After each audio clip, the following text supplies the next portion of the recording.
주님께서 여러분과 함께 요한이 전한 거룩한 복음입니다. 그때 예수님께서 말씀하셨다. 나는 착한 목자다. 착한 목자는 양들을 위하여 자기 목숨을 내놓는다. 삭구는 목자가 아니고 양도 자기 것이 아니기 때문에 이리가 오는 것을 보면 양들을 버리고 달아난다. 그러면 이리는 양들을 물어가고 양떼를 흩어버린다. 그는 삭군이어서 양들에게 관심이 없기 때문이다. 나는 착한 목자다. 나는 내 양들을 알고 내 양들은 나를 안다. 이는 아버지께서 나를 아시고 내가 아버지를 아는 것과 같다. 나는 양들을 위하여 목숨을 내놓는다. 그러나 나에게는 이 우리 안에 들지 않은 양들도 있다. 나는 그들도 데려와야 한다. 그들도 내 목소리를 알아듣고 마침내 한 목자 아래 한 양떼가 될 것이다. 아버지께서는 내가 목숨을 내놓기 때문에 나를 사랑하신다. 그렇게 하여 나는 목숨을 내놓는다. 아무도 나에게서 목숨을 빼앗지 못한다. 내가 스스로 그것을 내놓는 것이다. 나는 목숨을 내놓을 권한도 있고 그것을 다시 얻을 권한도 있다. 이것이 내가 내 아버지에게서 받은 명령이다. 주님의 말씀입니다. 그리스도님 참여합니다. 참 예수님, 서로 인사를 좀 나누세요.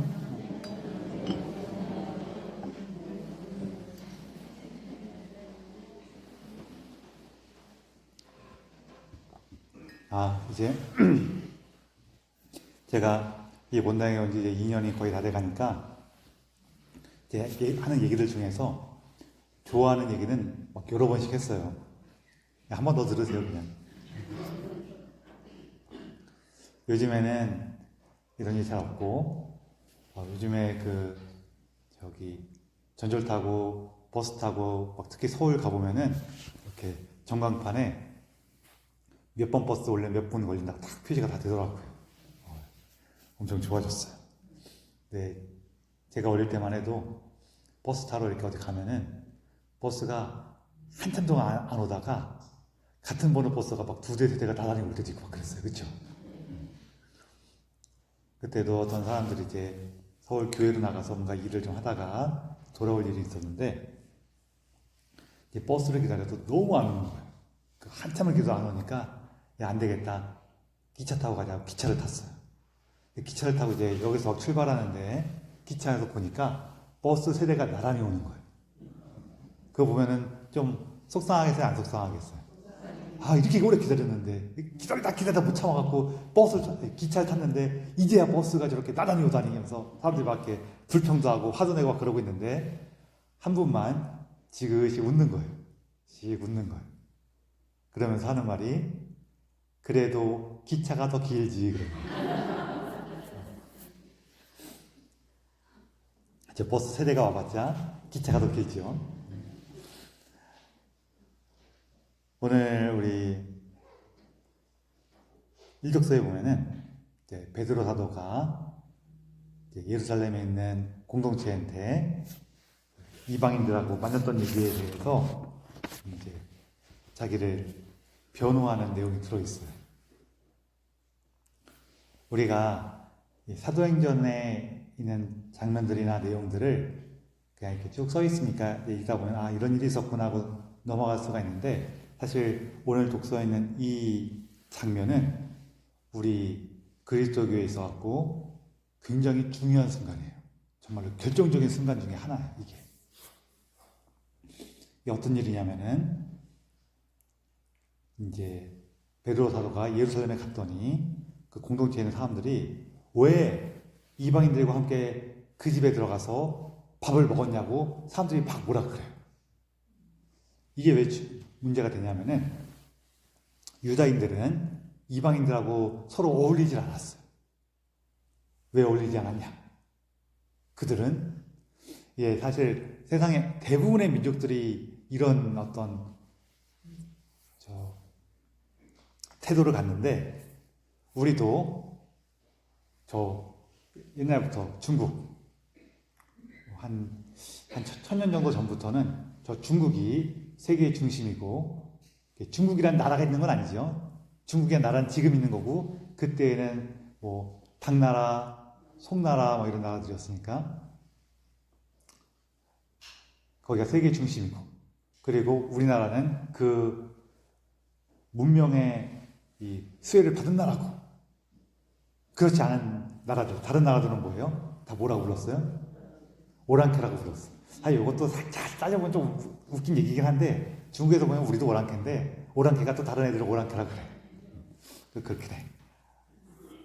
어쨌거나 중국 입장에서도 우리나라는 말 잘 듣는 오랑캐니까 니네들은 조금 이렇게 취급해주고, 저 애들은 걔네들은 조금 뭔가 저기 떠돌아다니기도 하고 그러니까 걔네들 좀 아닌 것 같아. 막 그렇게 했어요. 어쨌거나 이게 대부분의 이런 오랜 자기의 어떤 정체성을 가진 나라들은 자기들 외에 다른 사람들은 다 오랑캐라고 불러. 우리 영어에 이거를 지금은 야만인으로 많이 번역하는데 바바리안이라는 그 표현이 있어요. 이거 그리스어에서 나오는 말이거든요. 이게 왜 야만인이냐고 번역을 하냐면은 그 그리스 사람들이 볼 때, 아니 저기 멀리 가니까 사람들이 사는데 걔네들은 말할 때 보니까 바바바바 이러고 한다고 했고 바바리안이에요. 그래서 걔네들은 말도 못하고 막 그래 이렇게 얘기하는 거예요. 자기들만 이 문명을 가진 사람이고 저 너머에 있는 애들은 다 야만인들이에요.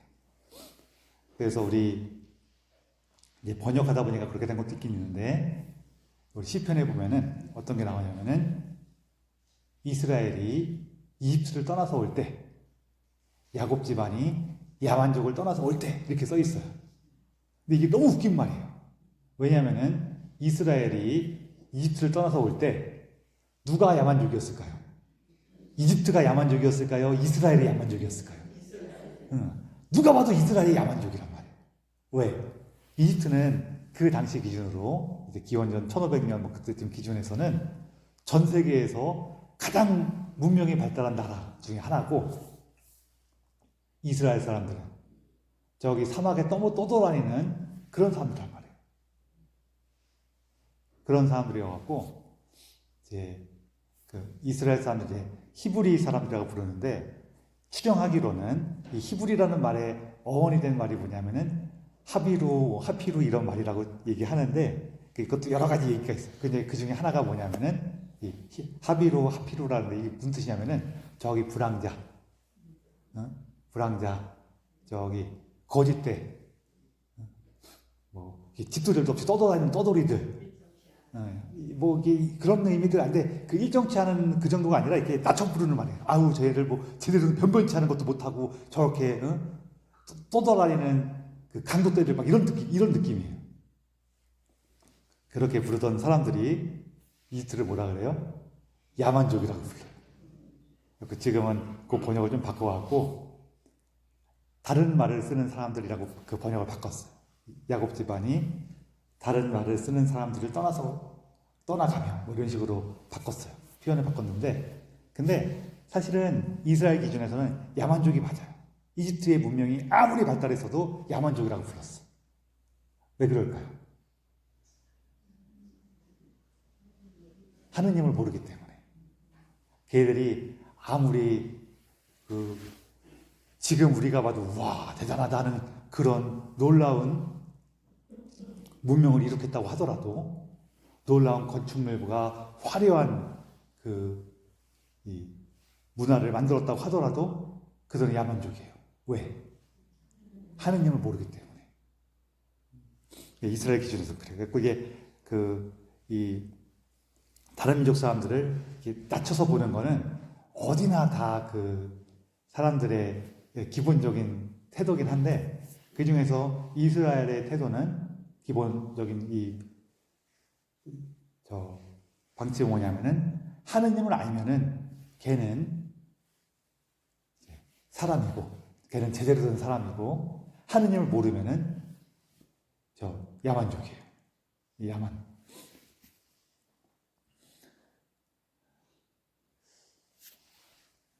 그 기준이 그렇다는 거예요. 물론 이게 이집트 사람들도 이집트 땅을 제외한 나머지 땅의 사람들은 다 야만족이라고 부르고 다 그러긴 했는데 어쨌거나 이스라엘의 기준은 그거란 말이에요.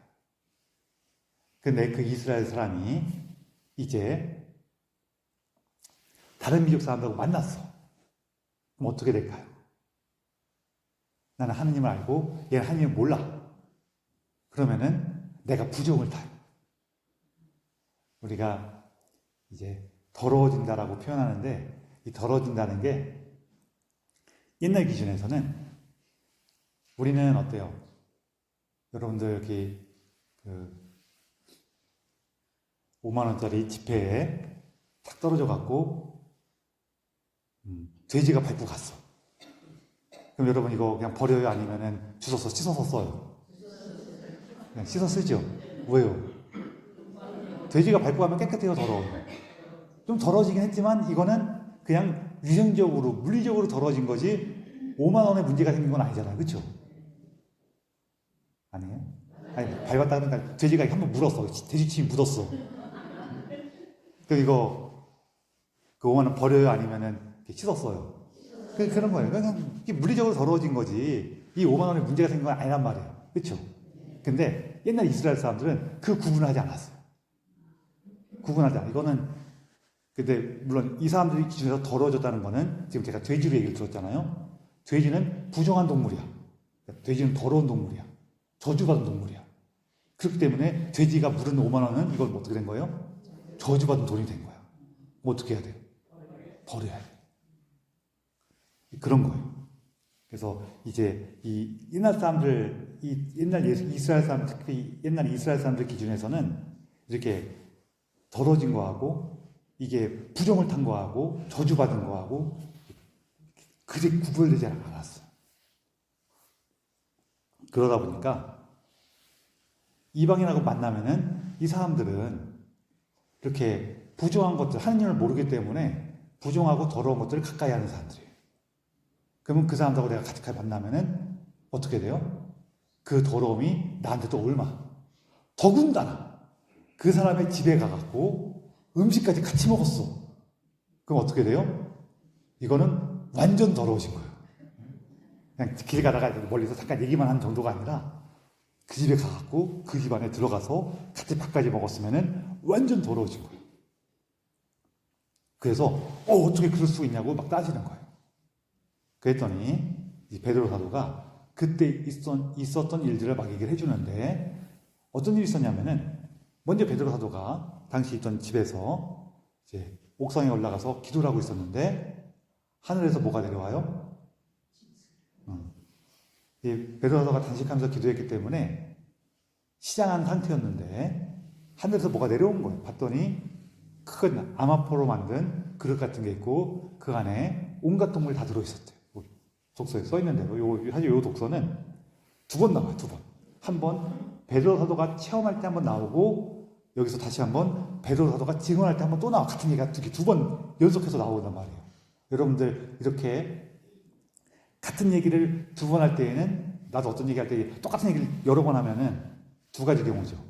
첫 번째는 술 취해 있었을 때 술 취해 했던 얘기 또 그런 거고 두 번째는 너무너무 중요할 때 두 번 하죠. 사도행전에서 같은 얘기가 두 번 나와요. 그리고 이 얘기가 나오진 않지만 이 얘기를 토대로 뒤에 한 번 또 나와요. 그 바오로 사도가 저 안티오케아에서 그 할례 받아야 된다는 사람들하고 막 다툰 다음에 이 얘기를 예루살렘으로 가져와서 이거 어떻게 해야 됩니까? 물어봤을 때 한 번 또 나와요. 그 사도행전에서만 그 똑같은 얘기가 두 번 나오고 비슷한 얘기가 한 번 더 나와요. 그만큼 중요하다는 거예요.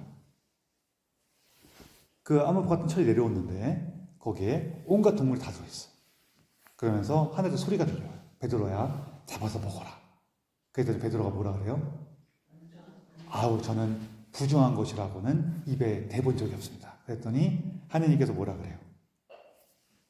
하느님께서 만드신 것을 부정하지 마라 그래요. 여기 번역에서는 하느님께서 깨끗하게 만드신 것을 속되다고 하지 마라.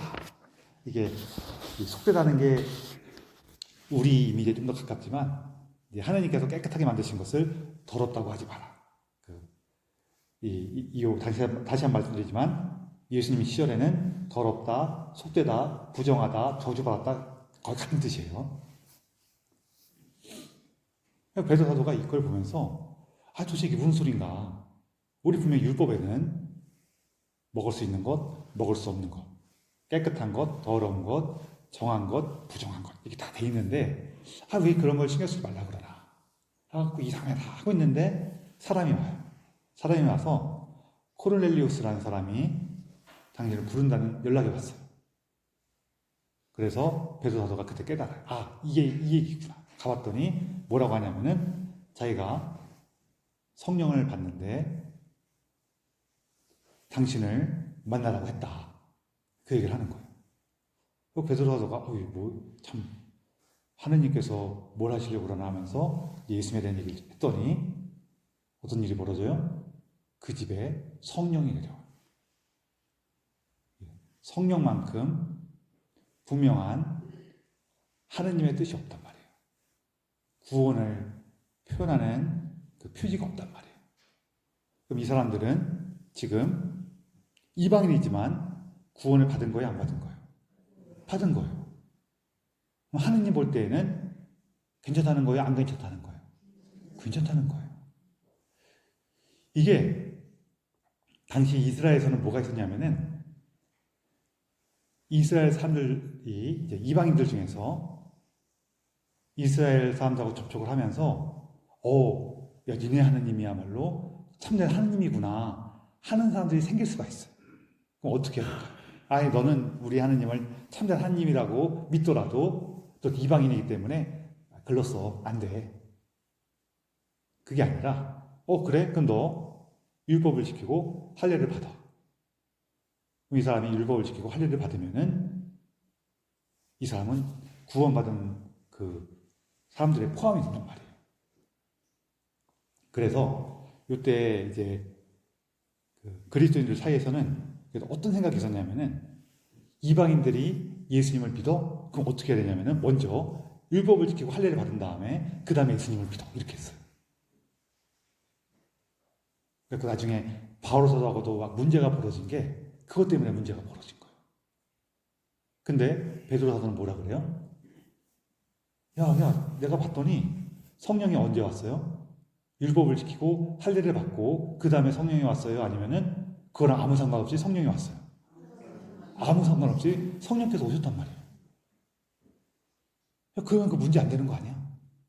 그 얘기를 하는 거예요. 그래서 이 사건을 보고 베드로서는 그들에게 세례를 줘요. 이제 이것도 조금 중요한 의미 중에 하나인데 뭐냐면은 우리 세례를 받고 성령을 받아야 돼요? 아니면은 성령을 받고 세례를 받는 거예요? 그치? 세례 받고 성령 받는다고 생각했는데 오늘 보니까 성령부터 받았죠. 베드로 사도는 여기 구분되지 않았어요. 예수님께서 말씀하시길 성령으로 세례를 준다 하지 않으셨습니까? 그 성령을 받았으니까 나는 물로 세례를 줘서 그 성령을 더 확실하게 했을 뿐이라고, 확실하게 보여준 거라고. 그런 식으로 표현하시는데 이게 이제 우리한테는 어떤 거냐면은 이제 세례 성사하고 굳이 얘기하자면은 세례 때도 물론 성령을 받지만 성령님을 받지만 세례 성사와 이제 견진 성사로 이제 표현할 때가 있어요. 그리고 우리는 그러면은 세례 받고 나서 한참 있어야지 견진 성사 받아야 되는 거 아니에요? 라고 생각하실 수 있죠. 우리 견진 성사 받으려면은 세례 받고 얼마큼 있어야 될까요? 아무 상관없어요. 실제로 서양에서는 예식서도 그렇게 써 있는데 어른 세례 같은 경우에는 세례 받는 날 견진까지 같이 받아도 돼요. 아무 상관없어요. 근데 우리는 1년이건 3년이건 이렇게 기간을 두는 경우가 많죠. 왜 그럴까요? 그쵸? 네가 얘기를 왜 자꾸 물어보냐 그럴 수 있죠. 왜 이렇게 좀 1년이건 3년이건 이렇게 시간을 두냐면은 그렇게 세례와 견진을 따로 떼어놓지 않으면은 신자들을 재교육할 수 있는 기회가 너무 없어요. 그래서 재교육하기 위해서 세례 준 분한테 세례 받은 지 몇 년 됐고 이제 신앙생활도 좀 익숙해졌으니 전도서 준비하면서 다시 한번 그 신앙에 대해서 재교육을 받으십시오라고 하기 위해서 좀 이렇게 구분한 이유도 있어요. 지금 현실적으로는 뭐 여러 가지 다른 이유들, 좀 잔잔한 이유도 있지만 그 이유가 제일 커요. 그래서 어떤 분이 전 세례 받고 매년 피정 가고 매년 교육받겠습니다 하시는 분들은 바로 세례 견류받았대요. 물론 그렇게까지 안 하도 상관없지만 못하게 되는 경우도 많지만 일단 기본적으로는 세례하고 견지는 그렇게 따로 반드시 따로 떼어놔야 될 필요는 없어요. 그러면서 여기 예수님께서 말씀하신 대로 물과 성령으로 받는 세례를 확인시켜 준 거죠. 순서는 상관없어요. 물과 성령이건 성령과 물이건 그렇다는 거예요. 그래서 이게 그리스도교의 그리스도교로 예수님을 믿게 되는 기본 룰이 되는 거예요. 기본 방침이 유다교에서는 율법을 지키고 할례를 받아야 했지만 그리스도교에서는 그거 상관없어. 예수님의 말씀과 뜻을 따르면 되는 거야. 바뀐 거예요.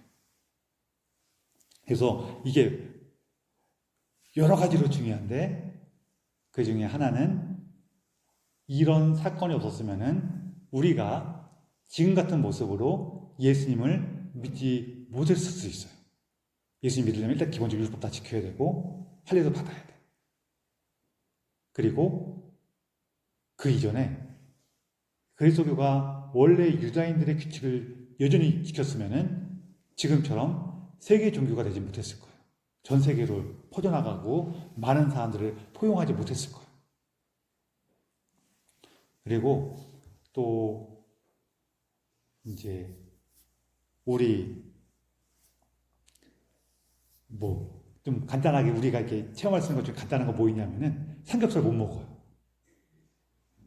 유다교에서는 율법 지키려면 돼지고기 먹으면 돼요, 안 돼요? 안 돼요. 우리 돼지고기 먹을 수 있어요, 없어요?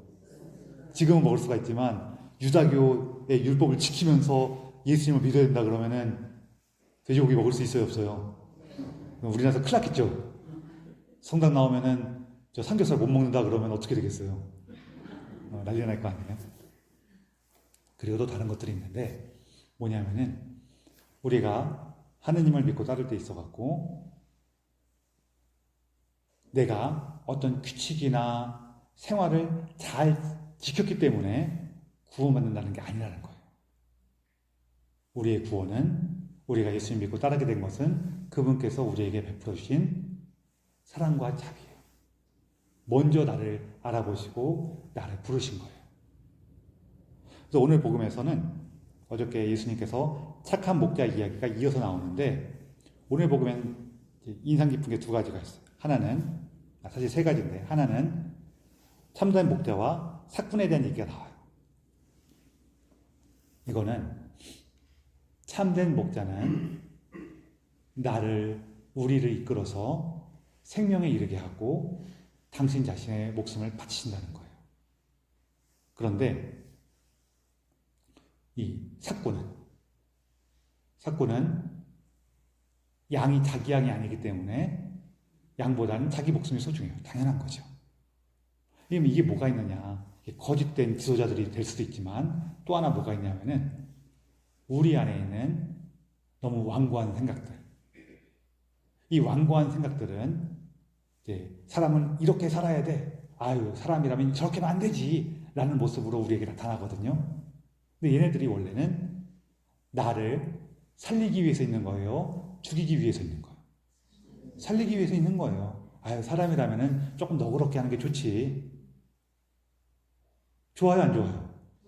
좋죠. 그렇죠. 예수 믿는 사람이라면 조금 용서하는 게 좋지. 조금이라도 더 너그럽게 하는 게 좋지.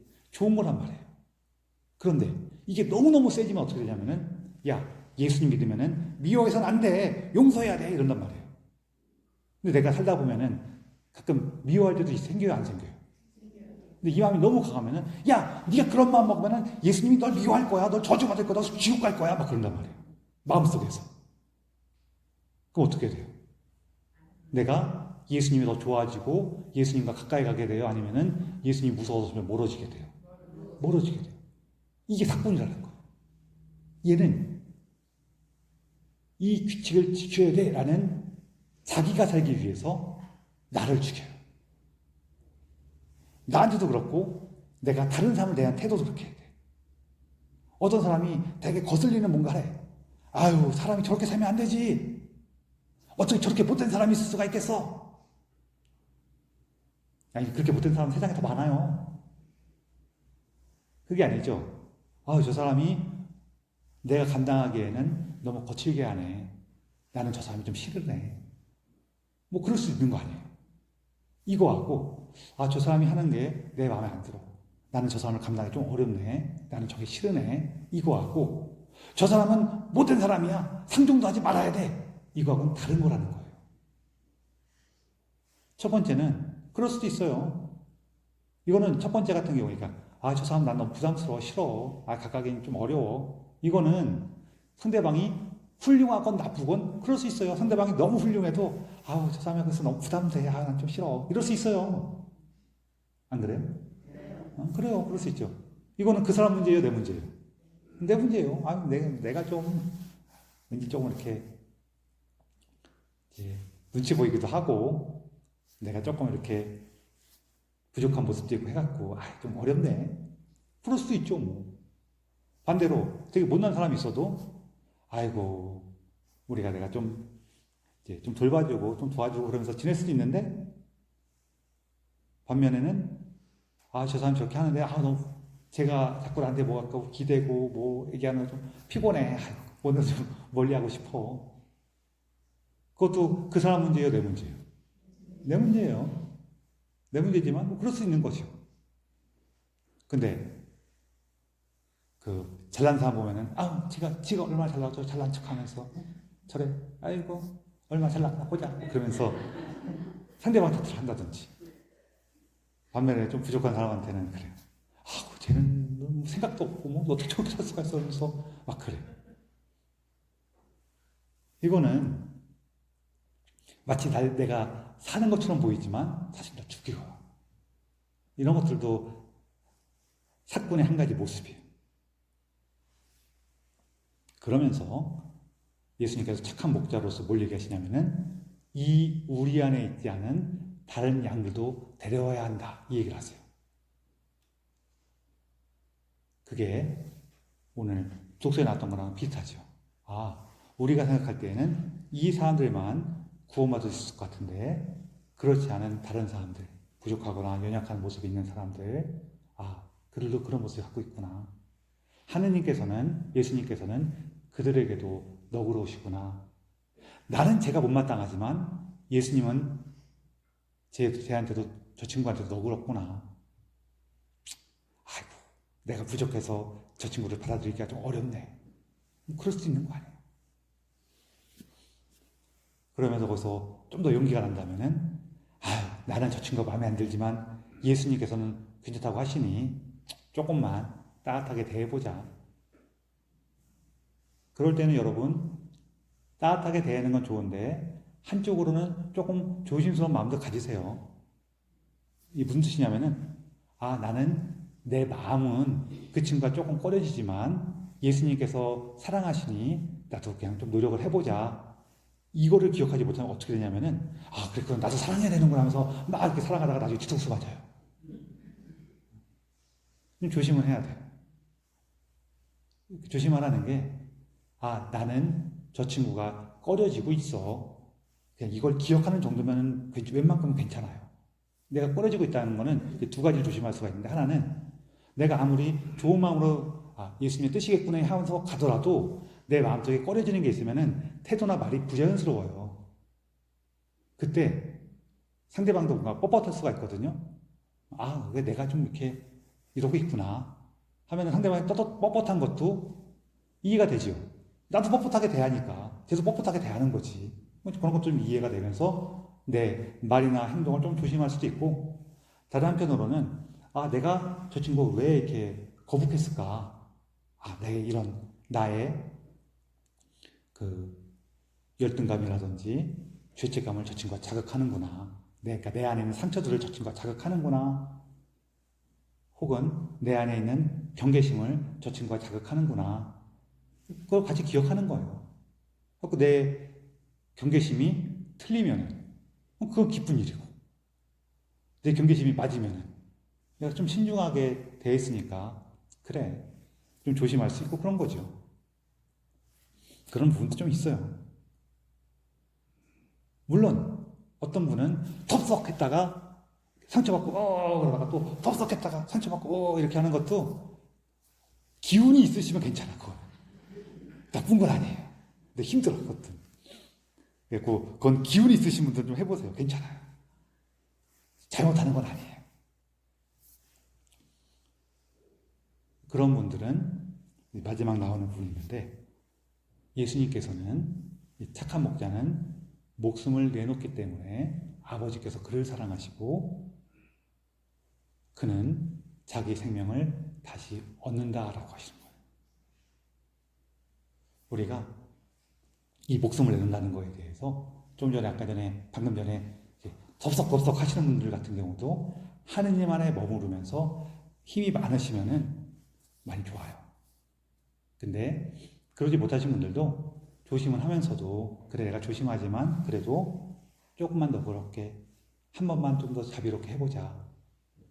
그런 마음으로 살아가시면은 좋은 게 많이 있어요. 뭐 예를 들어서 이런 게 있어요. 여러분들 어디 가면은 어떤 사람이 이렇게 길에서 만나서 잠깐 뭘 얘기하게 됐는데 딱 손을 봤더니 묵주반지를 끼고 있어. 그러면 나도 모르게 반가워요, 안 반가워요? 그 사람들과 뭐 어떤 일을 해야 되면은 좀 더 믿게 돼요, 안 믿게 돼요? 믿게 돼요, 그렇죠? 근데 그렇게 신자라고 해서 믿은 사람들 중에서 다 좋을까요? 아니면은 가끔씩 못 듣는 분도 섞여 있을까요? 섞여 있어요. 그러면은 그거 한번 딱 당하고 나면은 아우 신자라고 믿을 수가 없네 하면서 난 신자라고 해도 이 앞으로는 마음을 주지 않고 그냥 딱 이러고 살 거야. 그럼 어떻게 될까요?